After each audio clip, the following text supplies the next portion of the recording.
अच्छे तरीके से काम करता है तो ही हम अच्छा सोच पाते हैं और जीवन में अच्छे अच्छे बदलाव भी ला पाते हैं। और जीवन में अगर आपको बड़े फैसले लेने हैं, मुश्किल हालातों से निपटना होता है, तो हमें मानसिक रूप से मजबूत होना बहुत ज्यादा जरूरी होता है। जरूरी नहीं कि आपकी जिंदगी में हर पल अच्छा ही होता रहे और आप तभी खुश रहे। कभी कभी आपकी जिंदगी में ऐसे वक्त भी आएंगे जहां पर आपको भारी मुसीबतों का सामना भी करना पड़ सकता है।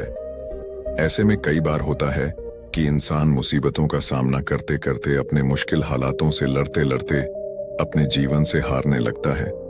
लेकिन वहीं पर जो इंसान मानसिक रूप से मजबूत होते हैं, वह इन मुश्किल हालातों से, अपने कठिन समय से बाहर जरूर निकल आते हैं। तो दोस्तों, आज के इस वीडियो में हम अपने मुश्किल वक्त से बाहर कैसे आए, इसी पर चर्चा करने वाले हैं। मैं 8 नियम बताने वाला हूं, जिसे अगर आप जान और समझ लेते हैं तो यकीन मानो आप अपने मुश्किल हालातों से जरूर बाहर निकल आएंगे और आप मानसिक रूप से एक मजबूत इंसान भी बन जाएंगे। तो मित्रों, आज की ये वीडियो बहुत ही महत्वपूर्ण होने वाली है, इसे छोड़कर कहीं जाइएगा नहीं मित्रों।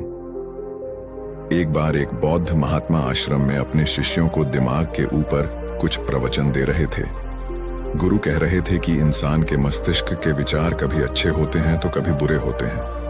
अच्छे विचार जब उसके दिमाग में जन्म लेते हैं तो वह अच्छी और कल्याणकारी बातें सोचता है, लेकिन वहीं पर अगर बुरे और गलत भावनाएं जन्म लेती हैं तो उससे उसका पतन होता है। तभी उन्हीं में से एक राजवंत नाम का शिष्य खड़ा होता है और गुरु से पूछता है कि गुरुवर, क्या कुछ ऐसा तरीका आप बता सकते हैं जिससे कि हम अपने मस्तिष्क को मजबूत और ताकतवर बना सकते हैं, खुद को मानसिक रूप से मजबूत बना सके।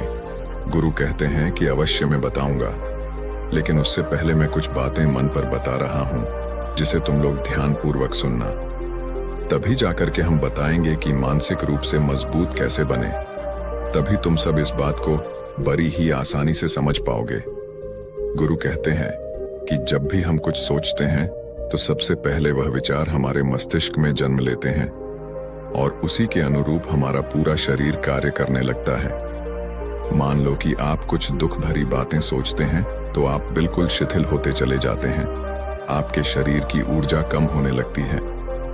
लेकिन वहीं पर अगर आप कुछ उत्साह भरी बातें सोचते हैं तो आपके शरीर के अंदर असीमित ऊर्जा बहने लगती है, आप वाकई में ऊर्जावान दिखाई देने लगते हैं। आप ये अनुभव खुद कर पाएंगे कि जब आप खुशी होते हैं तो आपके शरीर के अंदर बहुत ऊर्जा आ जाती है, आपका रोम रोम खिल उठता है। ऐसा इसलिए हुआ क्योंकि आपने अपने दिमाग में कुछ जोश भरी बातें सोची।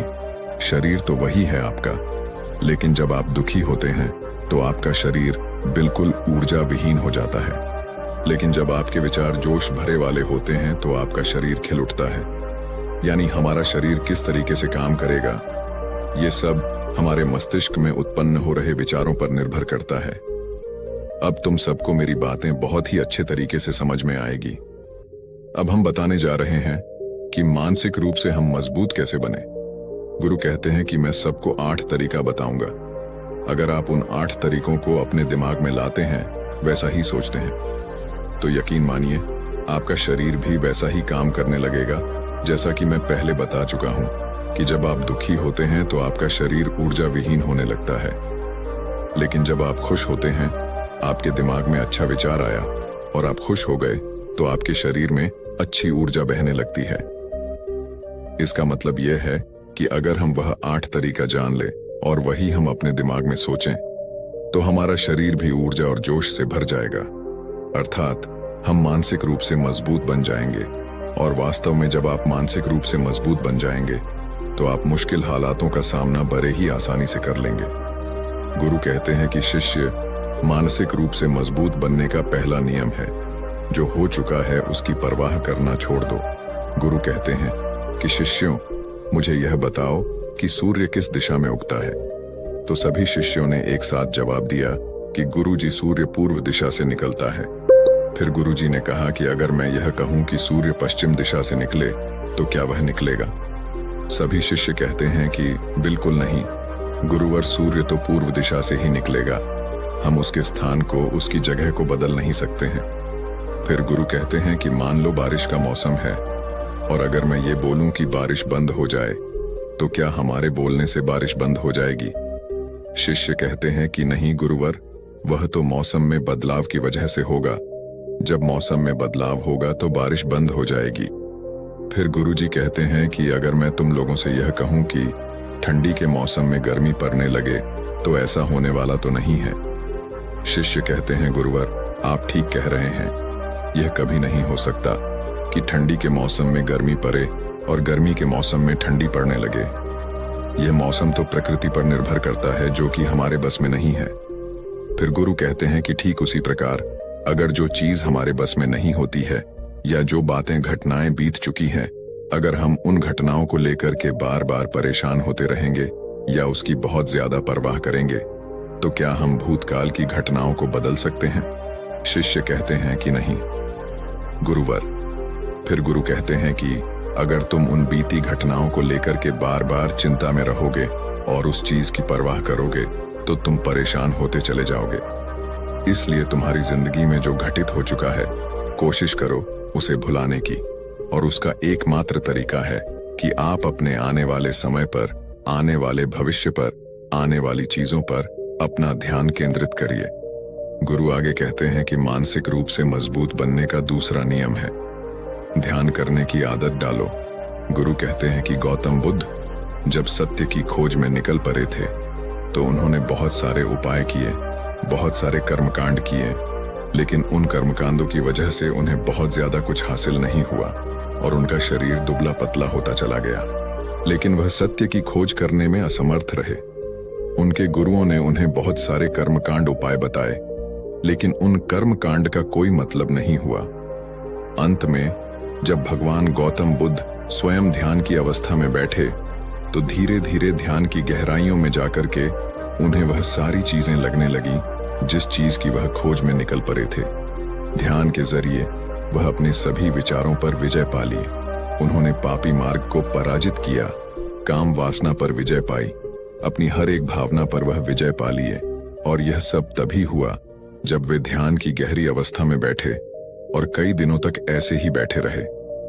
ध्यान करने से हमारा मन और मस्तिष्क बहुत ही शांत हो जाता है, जिससे कि अगर हम किसी वस्तु पर या किसी के बारे में या किसी चीज के बारे में जब विचार करते हैं तो हमारा पूरा ध्यान उसी पर केंद्रित रहता है। हमारा दिमाग ज्यादा इधर उधर भागता नहीं है और हम चीजों को बहुत ही अच्छे तरीके से समझ पाते हैं। ध्यान ही एक ऐसा तरीका है जो आपको हर तरीके से आपके दिमाग को मजबूत बनाता है। बौद्ध भिक्षु अगर किसी बात पर ज्यादा जोर देते हैं तो वह ध्यान की प्रक्रिया पर ध्यान में कई घंटे तक बैठे रहते हैं, जिससे उनका दिमाग बहुत ही शांत रहता है, उनका मन बहुत ही शांत रहता है, और जिसका मन शांत रहता है वही किसी भी चीज पर अच्छी तरीके से विचार कर सकता है। अर्थात वह मन और मस्तिष्क दोनों से मजबूत होता चला जाता है। ध्यान करने से आपकी सारी वासनाएं आपके नियंत्रण में रहेंगी। आप अपनी इच्छा अनुसार अपनी वासना को अपने वश में किए रहेंगे। गुरु आगे कहते हैं कि मानसिक रूप से मजबूत बनने का तीसरा नियम है बहुत ज्यादा किसी से उम्मीद मत रखना। गुरु ने कहा कि तुम सब अपनी मर्जी से जन्म लिए हो, अपनी मर्जी से ही गर्भ का चुनाव किए हो, लेकिन इंसान जन्म लेने के बाद वह यह सब भूल जाता है कि उसे क्या करना था, क्या नहीं, वह किस लिए जन्म लिया था, और जन्म लेने के बाद वह तमाम तरह की वासनाओं से ग्रसित हो जाता है। इस संसार की मोहमाया में वह बहुत ज्यादा परेशान हो जाता है। वह खुद को जान ही नहीं पाता, वह खुद को भूल जाता है, और यही वजह रहती है कि वह तरह तरह के लोगों से अपनी बहुत ज्यादा उम्मीदें लगा बैठता है। उम्मीदें दुख का कारण बनती हैं। जिस भी व्यक्ति वस्तु से आपकी उम्मीदें ज्यादा बढ़ जाएंगी, आने वाले समय में सबसे ज्यादा दुख आपको उसी से मिलने वाला है, क्योंकि उम्मीद पर होती है, दुख भी वहीं पर होता है, क्योंकि आप किसी से बहुत ज्यादा उम्मीद लगा लिए और वो व्यक्ति आपकी उम्मीदों पर खरा नहीं उतरा, तो सबसे ज्यादा दुख आपको उसी से होने वाला है, क्योंकि जब उम्मीद टूटती है तो दुख बहुत ज्यादा होता है। इसलिए इस संसारिक, इस भौतिक जीवन में बहुत ज्यादा उम्मीद और बहुत ज्यादा मोह। किसी भी व्यक्ति शिष्य उठ खड़ा होता है और कहता है कि हे गुरुवर, हम बिना उम्मीद से, बिना आशा से कैसे जी सकते हैं? हम सबके मन में रहता है कि मुझे यह चीज करनी है, मुझे वह चीज करनी है, मुझे जीवन में ऊंचाइयों को हासिल करना है। बिना उम्मीद के तो हम लोग जीवन में आगे बढ़ ही नहीं सकते। गुरु ने कहा कि कुछ पाने की लालसा, कुछ बड़ा बनने की लालसा जीवन में जरूर आपको ऊंचाइयों तक ले जाएगी। कुछ बड़ा बनने के लिए लालसा खुद से होती है ना कि किसी व्यक्ति वस्तु विशेष से। मैं यहाँ पर लोगों के बारे में बात कर रहा हूँ कि अगर तुम ये सोचो कि मेरा दोस्त मेरे साथ हमेशा खड़ा रहेगा या मेरे लिए मेरे साथ हमेशा खड़ा रहेगा, या आप जो सोचे वह सामने वाला इंसान आपके लिए वैसा करे, तो ये सभी चीजें बहुत ज्यादा उम्मीद और मोह को बढ़ावा देती है। बहुत ज्यादा उम्मीद किसी से मत रखना। खुद से उम्मीद रखोगे तो दुख बहुत ज्यादा नहीं होगा, लेकिन अगर दूसरों से उम्मीद रखोगे और वो उम्मीद पूरी नहीं हुई तो दुख बहुत ज्यादा होगा। कई बार होता है कि माता पिता जो अपने जीवन में हासिल नहीं कर पाए, वह चाहते हैं कि वह चीज उनके बच्चे हासिल करे। वह सारा भार अपने बच्चों पर लाद देते हैं। बच्चे उनके हिसाब से चले, वह उनकी उम्मीदों को पूरा करें। उन्होंने जो अपने जीवन में हासिल नहीं कर पाया, वह काम अब उनके बच्चे करे। और लगभग इस समय तो सभी के माता पिता यही कह रहे हैं। बहुत कम लोग होते हैं जो अपने बच्चों को आजाद रखते हैं। मेरी सभी से गुजारिश है कि अपनी उम्मीदों का पहाड़ अपने बच्चों पर न थोपें। गुरु कहते हैं कि मानसिक रूप से मजबूत होने का चौथा नियम है कि पहली बार में ही किसी काम में फेल होने से डरो मत। गुरु आगे कहते हैं कि शिष्यों, अगर डर तुम पर हावी हो जाएगा तो तुम अवश्य असफल हो जाओगे। अपनी जिंदगी में वह इंसान सबसे ज्यादा असफल होता है जिसे अपने लक्ष्य को पाने का डर रहता है। अगर डर तुम्हारी जिंदगी में बढ़ गया तो तुम्हें वह असफलता की तरफ जरूर ले जाएगा, क्योंकि डर तुम्हारे आत्मबल को, तुम्हारे आत्मविश्वास को डगमगा देगा, कमजोर कर देगा। और तुम्हारा आत्मबल, तुम्हारा आत्मविश्वास कमजोर हो जाएगा तो तुम निश्चित ही अपने लक्ष्य को पाने में असमर्थ महसूस करोगे, और यही असमर्थता तुम्हें असफलता की तरफ ले जाएगी। इसलिए जीवन में जब तुम अपने लक्ष्य की प्राप्ति के लिए आगे बढ़ पड़ो तो मन में किसी भी चीज की शंका मत रखो कि मैं फेल हो जाऊंगा, अगर यह नहीं हुआ तो ये हो जाएगा। ये सब बातें अपने दिमाग में मत लाओ, क्योंकि ये सभी बातें आपको डर की तरफ ले जाएंगी। और जब डर बढ़ेगा तो तमाम शंका आपके दिमाग में पैदा होगी। आपको घबराहट भी हो सकती है, आपको नींद नहीं आएगी, रात को बेचैन मन होने लगेगा, क्योंकि आपका डर आपको असफलता की तरफ ले जा रहा है। और जब असफलता का विचार आपके दिमाग में आएगा तो आप और ज्यादा डरने लगेंगे। इसलिए जीवन में जब आप लक्ष्य की प्राप्ति के लिए आगे बढ़ जाओ तो मन में कोई शंका मत रखो, सिर्फ और सिर्फ अपने काम करने पर ध्यान दो। जब तुम काम करने पर ध्यान दोगे तो तुम कभी डरोगे नहीं, क्योंकि तुम अपने लक्ष्य की प्राप्ति के लिए काम कर रहे हो, उसके लिए जुट गए हो, तो तुम्हारा डर खत्म हो जाएगा। और जब डर खत्म हो जाएगा तो तुम जरूर सफल हो जाओगे। गुरु आगे कहते हैं कि पांचवा नियम है मानसिक रूप से मजबूत बनना। वह यह है कि जिंदगी में कभी भी खुद को कोसो नहीं। गुरु कहते हैं कि जो इंसान जितना ज्यादा संघर्ष करता है वह उतना ही मजबूत बनता चला जाता है। जितना ज्यादा तुम मजबूत बनोगे उतना ही ज्यादा तुम काबिल होते चले जाओगे। इसलिए अगर तुम किसी भी चीज में असफल भी हो जाते हो, या कोई चीज तुम्हारी इच्छा के अनुसार नहीं हुई, या तुमने कुछ ऐसा कार्य किया जैसा नहीं करना चाहिए था, और इन सब बातों को लेकर के अगर तुम पछता रहे हो, खुद को कोस रहे हो, तो ये तुम्हें मानसिक रूप से कमजोर करता चला जाएगा, क्योंकि खुद को कोसना बहुत ज्यादा खतरनाक होता है। यह आपके दिमाग की क्षमता को कम कर देगा, आपकी सोचने समझने की शक्ति को कम कर देगा, आपके आत्मबल, आपके विश्वास को कम कर देगा। इसीलिए जीवन में कभी भी किसी भी कार्य के लिए खुद को कोसना नहीं, क्योंकि अगर वह कार्य तुमसे नहीं हुआ है या जो तुम सोच रहे हो वह जिंदगी में नहीं कर पाए, तो इसका मतलब यह नहीं है कि तुम असफल ही हो गए। अगर मैं यह कहूं कि ये सामने वाला आम का पेड़ है, इस पर सबसे पहले कौन सा जानवर चढ़ेगा? हाथी चढ़ेगा, बंदर चढ़ेगा, या फिर गिलहरी और या फिर शेर? तो सभी शिष्यों ने कहा कि गुरुवर, इस पर तो गिलहरी और बंदर सबसे पहले चढ़ जाएंगे तभी। फिर गुरु कहते हैं कि तो अगर ये हाथी सोचे कि इस पैर पर नहीं चढ़ पाया, अगर वह खुद को कोसने लगे तो क्या यह सही है? शिष्य ने कहा कि गुरुवर, ये तो गलत बात है, क्योंकि हाथी तो कभी भी पैर पर चढ़ ही नहीं सकता। हाथी तो पैर पर चढ़ने के लिए बना ही नहीं है। गुरु कहते हैं कि ठीक इसी प्रकार हर एक व्यक्ति का काम करने की कला का, दिमाग का अलग अलग महत्व होता है। कोई किसी कार्य में माहिर होता है तो कोई किसी कार्य में। बस हमें इसी को समझने की जरूरत होती है। जरूरी नहीं कि दुनिया के लोग जैसा कर रहे हैं तो तुम भी वैसा करो। तुम अपनी प्रतिभा के हिसाब से कार्य को करो। अगर तुम अपनी प्रतिभा के हिसाब से करोगे तो तुम उसमें जरूर सफल होगे। गुरु आगे कहते हैं कि मानसिक रूप से मजबूत बनने का छठा नियम है, अपनी ऊर्जा को व्यर्थ में बर्बाद मत करो। गुरु कहते हैं कि तुम सबके अंदर अभी बहुत ऊर्जा है। कभी भी अपनी ऊर्जा को गलत कार्यों में, गलत लोगों पर बर्बाद मत करना, क्योंकि अगर तुम अपनी ऊर्जा को बर्बाद करोगे तो वह तुम्हें बर्बादी की तरफ ले जाएगी। इसलिए अपनी ऊर्जा को अपने लक्ष्य में लगाओ, क्योंकि अभी तुम सबके पास बहुत ज्यादा ऊर्जा है। अगर तुम सब पूरी ऊर्जा के साथ अपने लक्ष्य पर जुड़ जाओगे तो तुम जरूर सफल हो जाओगे। लेकिन अगर तुम ऊर्जा को गलत जगह पर लगा रहे हो तो तुम्हारी ऊर्जा बिखरने लगेगी, और जब ऊर्जा बिखरने लगेगी तो तुम कभी भी अपने लक्ष्य को प्राप्त नहीं कर पाओगे। गुरु आगे कहते हैं कि मानसिक रूप से मजबूत बनने का 7वां नियम है, सुनो सबकी लेकिन करो अपने मन की।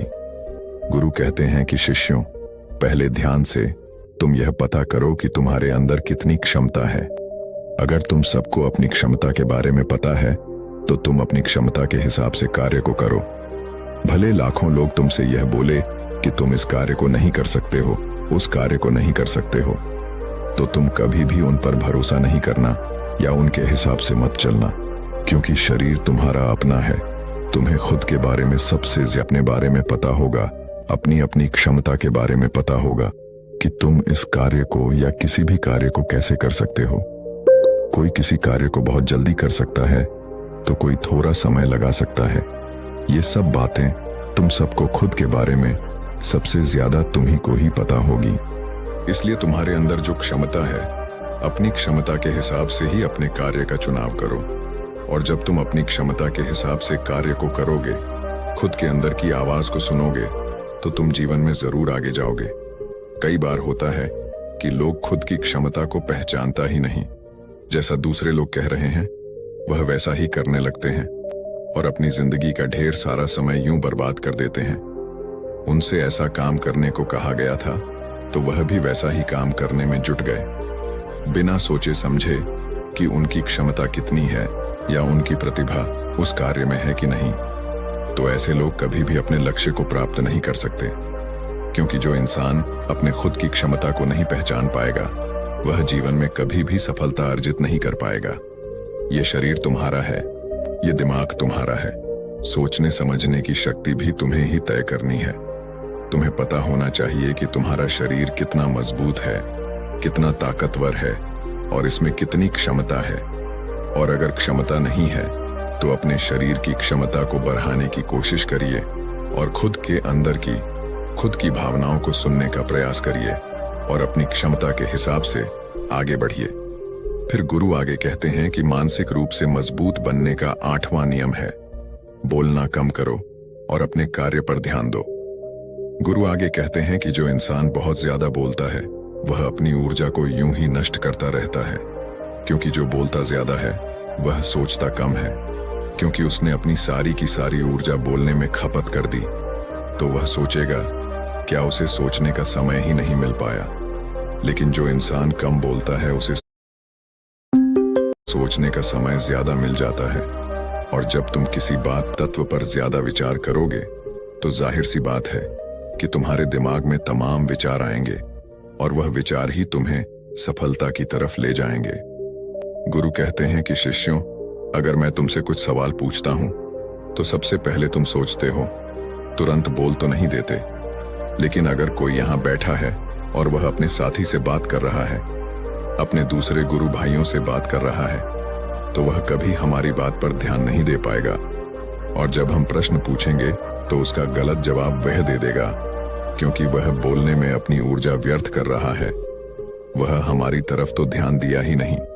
लेकिन जो शिष्य शांत है, हमारी बात को ध्यान से सुन रहा है, तो वह सोच विचार करके पूर्ण तरीके से उत्तर देगा और उसके उत्तर भी सही होंगे। इसलिए शिष्यों, कम बोलने का अभ्यास करो। जब तुम कम बोलने का अभ्यास करोगे तो तुम किसी भी बात पर, किसी भी तथ्य पर ज्यादा विचार कर पाओगे। तो जाहिर सी बात है कि समस्या का समाधान जरूर निकल कर आएगा, और कम बोलने से तुम्हारी ऊर्जा की भी बचत होगी। उस ऊर्जा को सोचने में लगाओ। गुरु कहते हैं कि शिष्य यह थे मानसिक रूप से मजबूत बनने के 8 नियम। अगर तुम सब यकीन के साथ इन 8 नियमों का पालन अपनी जिंदगी में करते हो तो तुम मानसिक रूप से अवश्य मजबूत बनोगे। फिर कोई परेशानी, कोई भी रुकावट तुम्हारी जिंदगी में नहीं आने वाली है। कोई समस्या भी आएगी तो तुम उसका डटकर सामना भी कर पाओगे। सभी शिष्य गुरु की बात को सुन करके उनका कोटि कोटि नमन करते हैं, और वे लोग समझ जाते हैं कि मानसिक रूप से मजबूत बनने के ये 8 नियम उनकी जिंदगी में कितने हितकारी साबित होने वाले हैं। वो सभी गुरु को प्रणाम करते हैं, और उस दिन की शिक्षा भी पूरी हो जाती है। सभी लोग अपने आश्रम में चले जाते हैं। तो दोस्तों, उम्मीद है इस वीडियो से आपको काफी कुछ सीखने को मिला होगा, और अगर कुछ सीखने को मिला हो तो हमारे इस वीडियो को लाइक, शेयर और बुद्धा स्टोरियन चैनल को सब्सक्राइब जरूर कर लीजिएगा, और साथ ही कमेंट में नमो बुद्धाय जरूर लिखिएगा। धन्यवाद। सर, इस बैंक ने 1500 लोगों को निकाल दिया। सर 3-4 कंपनी ने 70,000 लोगों को निकाल दिया। 70,000? हाँ। बात कर रहे हो तुम लोग? कोई